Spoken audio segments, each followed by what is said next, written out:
ओम त्यागेश्वरम रामकृष्णं शारदां मातृरूपिणीं विवेकानन्दमाचार्यं नत्वा वक्ष्यामि शुद्धये योगेन चित्तस्य पदेन वाचा मलं शरीरस्य च भैषजेन योपाकरोत्तं प्रवरं मुनीनां पतञ्जलिं प्राञ्जलिरनानतोऽस्मि.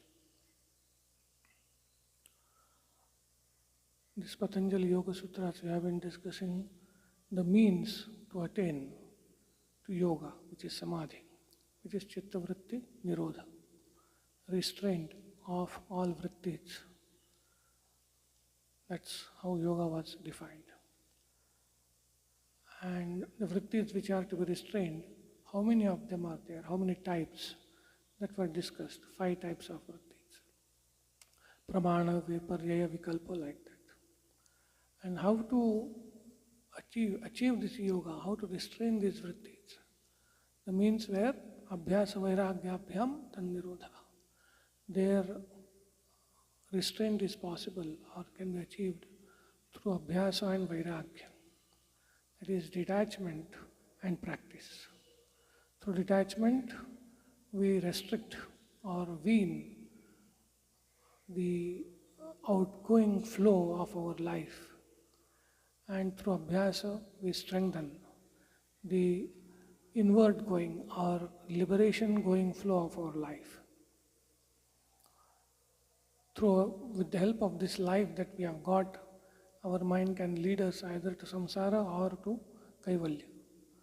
So through vairagya, this flow of life towards samsara is weakened. And through abhyasa, the flow of life towards freedom, towards kaivalya, is opened or strengthened. And then in last class we discussed what is abhyasa. Tatra sthito yatnaha abhyasa. Abhyasa is effort at achieving sthiti. Sthiti is a very high state of concentration. It is just short of samadhi, so to say. So that high state of concentration is sthiti, and all efforts aimed at it for the sake of it is abhyasa. It's a wide definition. The purview is quite wide. And then our problem he addresses, our problem that we do not get well established in abhyasa. So satu dirghakala nairantarya satkara asavito dridabhumihi. This sutra defines what is well-established practice, and also gives means to achieve well-established or well-grounded practice. Means to be well-grounded in practice. It gives both its definition as well as the means. So it says, when the practice is undertaken dirghakala, for a long time, nairantaryena, continuously, without break, and undertaken with satkara, with reverence, then it is called well established, or then it becomes well established. Either way we can understand it. So this yoga is not a short-term course, so to say. It has to be pursued, the abhyasa, the effort has to go on for a long time, dirghakala, and continuously, nairantaryena. But the key word is satkara, reverence. And Vyasa Bhashya explains what is this satkara, what is this reverence. He says, Sa brahmacharyena vidyaya tapasa shraddhaya asavitaha satkaravan dridabhumihi bhavati. When we undertake to our spiritual practices, accompanied with these qualities of tapas, brahmacharya, vidya and shraddha. And we saw tapas here means simple life, simplicity, uncluttered life, not life of acquiring and possessing. An uncluttered life is the life of tapas, frugal life. And brahmacharya means life of discipline. So apart from our practice, we should have these qualities in our life. It should be frugal and it should be disciplined. There should be vidya, pursuit of knowledge in our life, and there should be shraddha, faith in the practices, that this is my way to yoga and to freedom. That faith should be there. When we have these, then our practice will become well established. Then we will become well grounded in the practice. These, so to say, work as safety nets for us. When we are not actually engaged in meditation or practice, our mind has a tendency to be thrown into a whirlpool of thoughts. But if we have these other practices, shraddha and tapas and brahmacharya and vidya, then these will work as safety nets for us. It will save the mind or prevent the mind from getting into whirlpools of thoughts. One word about nairantarya, that is continuous.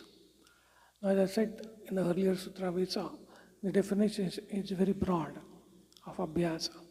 Any practice that leads towards achievement of higher consciousness, higher concentration, that sthiti is abhyasa. We are relating these two because in general there is a conception that abhyasa or spiritual practice is meditation or japa. But how long can we do it? How long are we capable of doing it? How much time do we have to engage in japa and meditation?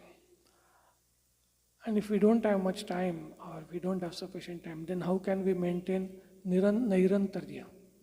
How can we have continuous effort at attaining this sthiti? Because we can spend some time in the morning, some time in the evening in our japa and meditation. What about the rest of the time? There is no nairantarya, there is a break. But if we want to retain nairantarya, we have to find other ways and means to keep on striving to achieve to that state of sthiti. And that's why all efforts that are aimed at achieving sthiti are part of abhyasa. Meditation is only one of those. We take recourse to other means and thus keep our effort, yatna, nirantara. Nairantarya we can maintain if we employ many means as sadhanas. This means the most safest and very popular is repetition of the name of the Lord continuously, irrespective of whatever we are doing. It is doable. Irrespective of whatever we are doing, we keep on repeating name of the Lord. Now that becomes a yatna, that becomes abhyasa. Or when we interact with people, taking them as pratika, as representatives of God, that becomes another yatna, another effort. Performing all our actions in a spirit of dedication unto God, that becomes an effort. So we employ all these efforts and then we can make our practice continuous, nirantara. That quality of nairantarya can be brought in if we employ many techniques, so to say, to achieve to that sthiti, or to reach that state of sthiti, of concentration. So this is about abhyasa. It has to be practiced for a long time continuously and accompanied with certain other virtuous disciplines like simplicity, discipline, pursuit of knowledge and faith. Having described this abhyasa, Patanjali next takes up the second means, abhyasa and vairagya. Two were discussed. Abhyasa vairagya abhyam tannirodha. So vairagya he takes up next. Drishtanushravika vitrishnasya vashikara saujña vairagyam. Drishtanushravika vitrishnasya vashikara saujña vairagyam. Vairagya means actually vitrishna. Vitrishna means disinterest, detachment from drishta and anushravika vishayas, from seen and unseen objects, or towards seen and unseen objects. Disinterest in seen or unseen objects, that is vairagya. The term Vashikara Saujna, it has different commentators have explained two meanings are given. One meaning is it is a technical term. Vashikara is a technical term. That vairagya is technically called Vashikara. Vashikara Saujnakhyam Vairagyam. That is the name of that vairagya is Vashikara. The other meaning is a sense of control. Vashikara means control. The sense of control that this vairagya gives, or that this detachment gives, that is called vairagya. The sense of control that detachment gives, it's called vairagya. That is another meaning. But they don't make much of a difference, because this is a state of mind which we have to understand. Whether you call it state of control or whether you call it state of detachment, it doesn't matter. The state of mind is what we have to understand. So the Vishaya, the object, or so to say, of this detachment are seen and unseen objects. Seen objects are what we see around, money and objects of sense pleasure and power and praise, or whatever you call it. There are so many objects out there which we see and towards which we get drawn. These are seen objects. And then there are unseen objects. Maybe some enjoyments which we have not seen but heard from others. Or there could be the state of Swarga, going to heaven. Or these yogis believe in Prakritilaya or Vaideha. So that kind of different kinds of states post-mortem, after this body is left, which are known from the scriptures. So these are called unseen objects. And there is detachment towards both these kinds of objects. And you see, there are some people who eschew, so to say, who develop vairagya towards seen objects, towards objects of this world. They practice a lot of austerity. They go to Tirtha Yatra, charity and all that, but their hearts are set upon going to Swarga. With an intention to go to Swarga, they give up this world. With an intention that they will go to Swarga. For that they perform austerities. All that they perform. These people, they are not yogis. Yogis are those who have given up this pursuit of this world as also of the next. They are the other kind of people, they are Swarga Kamis. They desire after Swarga, and for that they may give up the objects of this world. But they want these unseen objects. So they are not yogis, they are not spiritual aspirants. Spiritual aspirants eschew, they reject this world as well as the next. Both, and that is why he uses these two terms, Drishtanushravika. Swamiji, while commenting on this sutra, he has expanded, so to say, this definition of vairagya.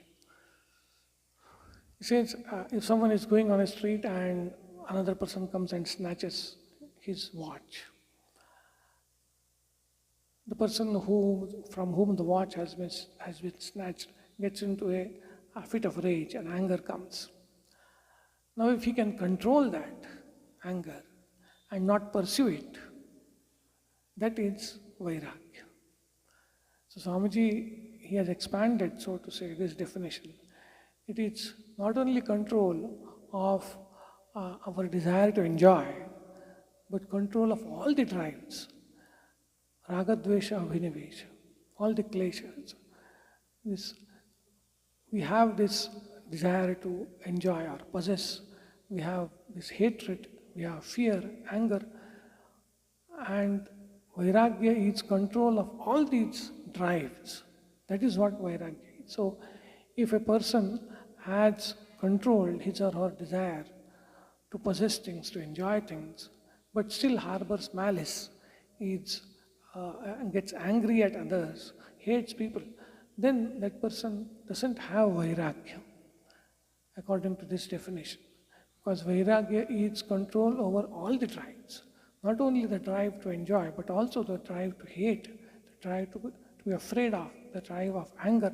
All these drives, the control over all of these is what is called vairagya. That is Swamiji's expansion, so to say, of this definition, and it fits in with the context. Vyasa Maharshi gets into the details of this state of vairagya. And it's quite interesting. It's very deep. He says, Vishaya samprayoge api, Vishaya dosha darshinaha, prasankhyan valat, anabhogatmika, heyopadaya shunya, vashikara samudnya vairagya. Slightly long definition, but a lot of adjectives are there and a lot of subtle points he puts into these.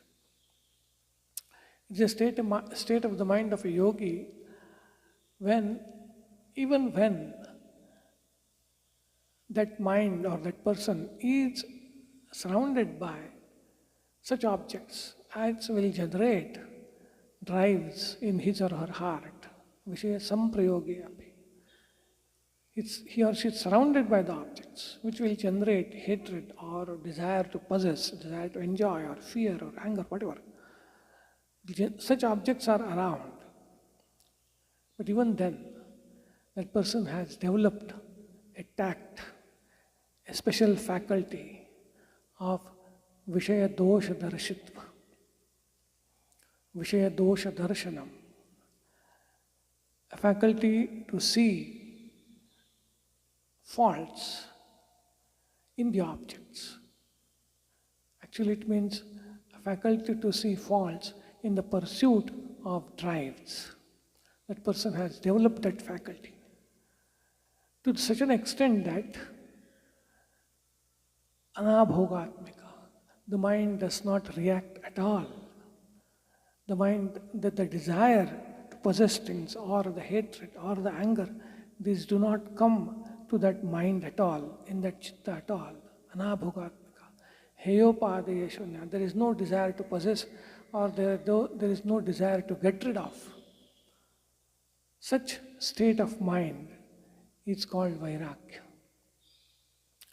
So the person is surrounded with objects that would generate drives, but he or she has trained himself or herself in foreseeing the faults of pursuing those drives, pursuing the drives which these objects generate.